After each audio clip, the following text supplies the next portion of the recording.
सोचो एक लड़के के बारे में जिसके घर में रोटी के लिए पैसे नहीं थे, जिसने स्कूल के बाद पकोड़े बेचे, जो 16 साल की उम्र में घर छोड़कर दूसरे मुल्क चला गया, जिसके पास ना तो कोई सिफारिश थी ना ही कोई वास्ता था। और फिर उस लड़के ने एक ऐसी कंपनी बनाई जिसकी आज वैल्यू $200 बिलियन से भी ज्यादा है। ये कहानी है धीरज भाई अंबानी की, एक ऐसी कहानी जो आपको अंदर से हिला देगी। गुजरात इंडिया का एक छोटा सा गांव चोरवान, यहाँ एक स्कूल टीचर के घर एक बच्चा पैदा हुआ। नाम रखा गया धीरज लाल हीराचंद अंबानी। प्यार से लोग कहते थे धीरू भाई। बाप स्कूल टीचर था, 5 बच्चे थे घर में। तनहा सैलरी इतनी नहीं थी कि सबका पेट भर सके। धीरू भाई ना बचपन से ही समझदार थे। वो जानते थे अगर जिंदगी को बदलना है तो खुद ही बदलना पड़ेगा। वीकेंड पर जब दूसरे बच्चे खेलने जाया करते थे ना, तो वो पहाड़ियों पे जाया करता था। वहां पर हज और पूजा करने जो लोग आते थे ना, उनको भजिया बेचा करता था, लाइक पकोड़े, समोसे और स्नैक्स वगैरह। और यही था उस इंसान का सबसे पहला बिजनेस, जिसने आगे चलकर इंडिया की सबसे बड़ी प्राइवेट कंपनी खड़ी की। 16 साल की उम्र में जब दूसरे बच्चे क्रिकेट, फुटबॉल या फिर दूसरे खेल खेलने के लिए बेताब रहते हैं, धीरू भाई ने ना एक बड़ा फैसला किया। उसने अपना घर छोड़ा और निकल पड़ा यमन।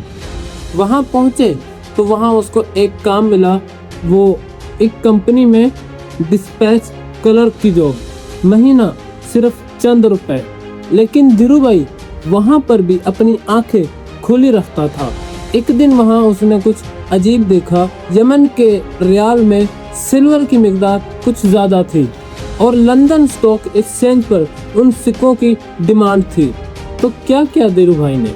उसने सिक्कों को खरीदा बल्क में और उनको पिघलाया और सोना ट्रेडर्स को सेल कर दिया। कुछ ही महीनों में उस क्लर्क ने लाखों रुपए कमा लिए।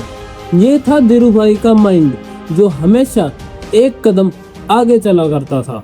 10 साल बाद धीरू भाई इंडिया वापस आ गए और उसके हाथ में ना 50,000 रुपए थे और बहुत बड़े ख्वाब उसके जहन में थे।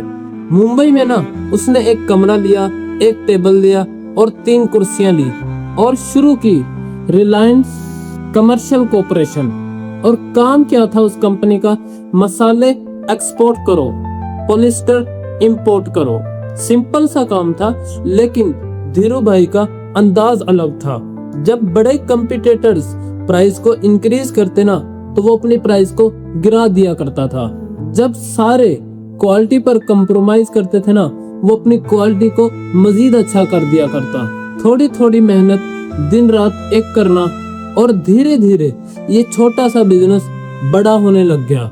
1966 में उन्होंने कपड़े का बिजनेस शुरू किया और अपने ब्रांड का नाम रखा वाईमल, जो कि उसके भतीजे का नाम था।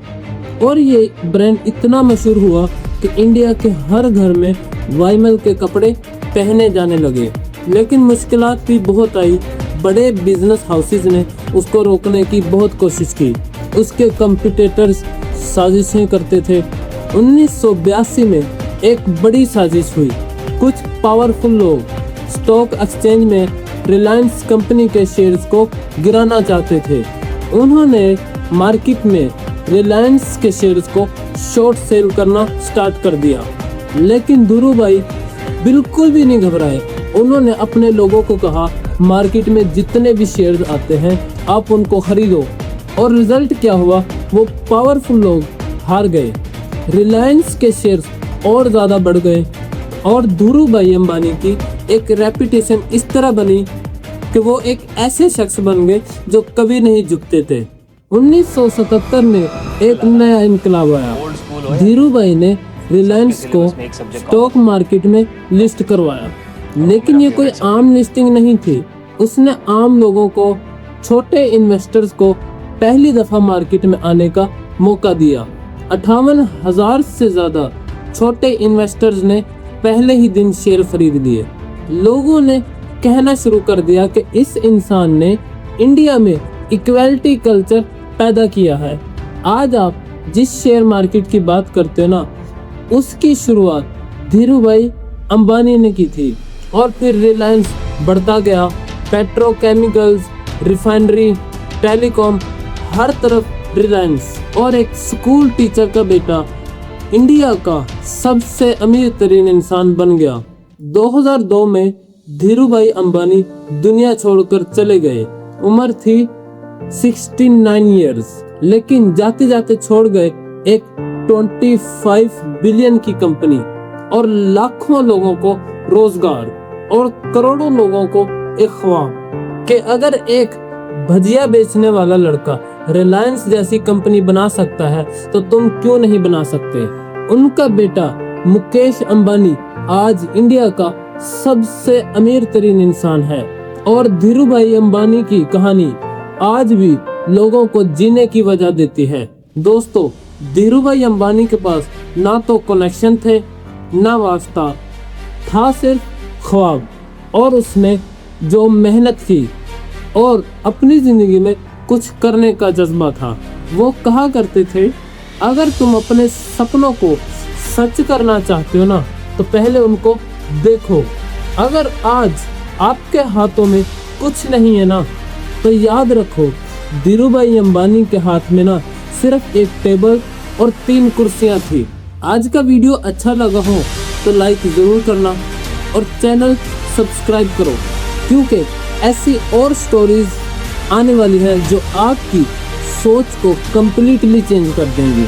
और कमेंट में बताओ धीरूभाई अंबानी की लाइफ के किस पार्ट ने आपको सबसे ज़्यादा इंस्पायर किया। मिलते हैं नेक्स्ट वीडियो में।